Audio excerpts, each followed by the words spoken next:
Сайхан жүжигээ энэ зоо юу бол их мундаг зохиолч. Тэгээ шинэ үеийнхэн маань зөрөгтэй эм сайхан бас нэг шинэ драмын орлогчтой мөч төрөн гарч ирээд эм сайхан жүжиг тавьсанд нь бүгдэнд нь баяр хүргье.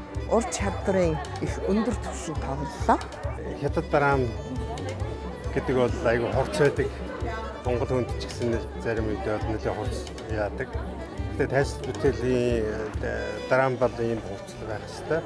Шинэ үеийнхэн маань бас одоо бас нэг шинэ уран бүтээлтэй болж байгаад нь баяр хүргэе. Ялангуяа миний шав хардсан жүжигчин Саран Туяа Мөрбаатар нар бол маш одоо онцгой сайхан тоглолоо. Залуу жүжигчид энэ дөрүүд дээр маш тодорхой сайхан ажиллаж. Миний төсөөллөөс давчхаар зэрэг энэ өөрөө их тийм юу гэмд одоо эмоц төрөөд тэрний жоохон хүүхдтэй байна. Тэр хүүхд ичнээ манд жүжиглэв.